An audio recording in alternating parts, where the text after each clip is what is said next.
Internautes, bonjour à vous, chers internautes et paroissiennes et paroissiens de renom. Et d'ailleurs, depuis que nous avons compris qu'une toute petite bête pouvait stopper notre économie et transformer nos habitudes, allant jusqu'à nous garder à la maison le plus possible, quel que soit notre âge, des questions se posent de manière plus insistante encore.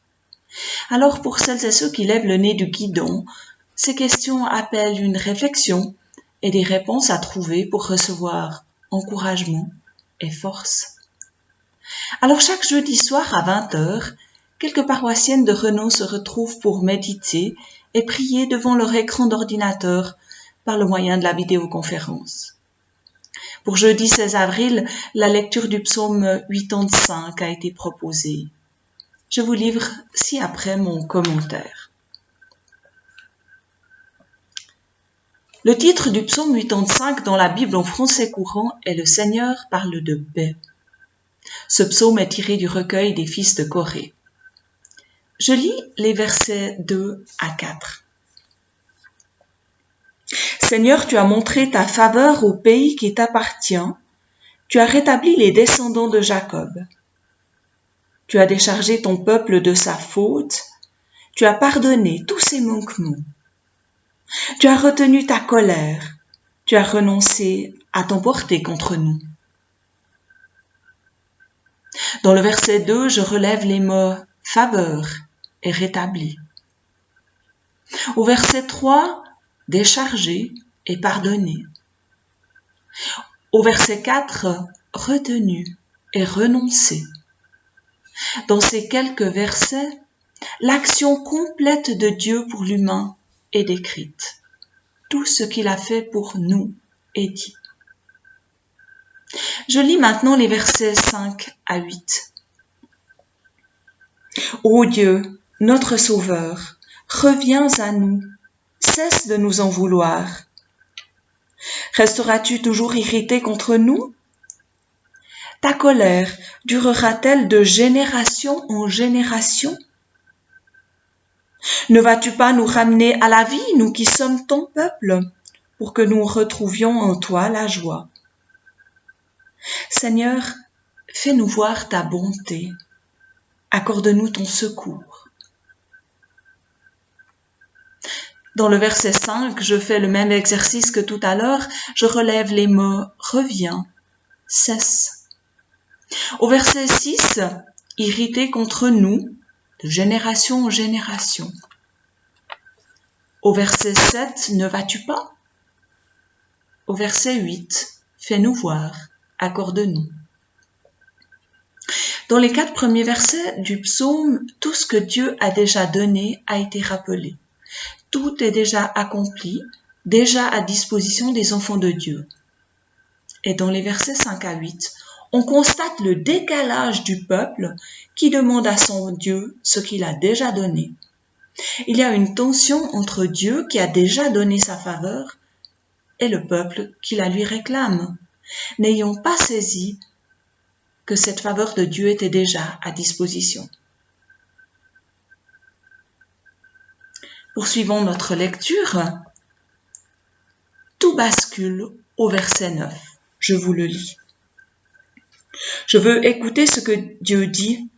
Le Seigneur parle de paix pour son peuple, pour ses fidèles, pour ceux qui lui font à nouveau confiance. Oui, son aide est imminente.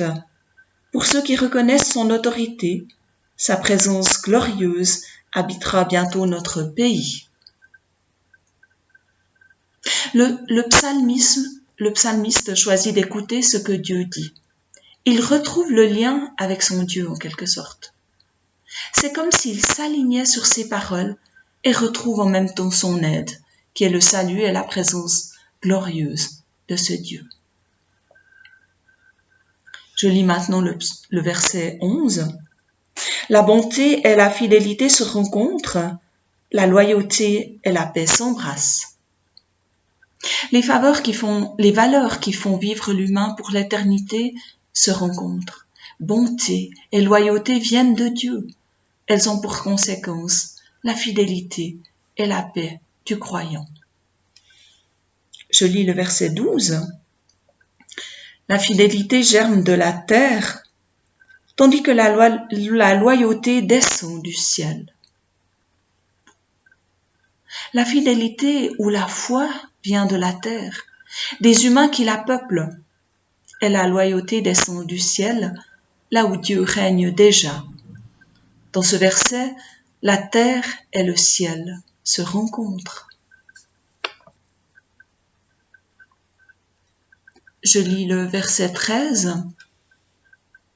Le Seigneur lui-même donne le bonheur et notre pays produit ses fruits. Le don du Seigneur féconde la terre qui en s'emparant du bonheur promis produit son fruit. L'équilibre est rétabli. L'humain n'a plus le désir de contraindre, de forcer la terre ou son Dieu, ce que nous lisions dans les versets 5 à 8, pour que le bonheur et la fécondité arrivent. Tout cela est dans l'ordre divin des choses. Je lis maintenant le dernier verset, le 14. La loyauté marche devant le Seigneur et trace le chemin devant ses pas. Dieu est toujours premier. Sa faveur est à disposition de tout humain. Alors reste une question. Aurons-nous de la foi comme une graine de moutarde pour saisir ce bonheur et cette faveur qui viennent de Dieu? Je vous invite à la prière pour terminer.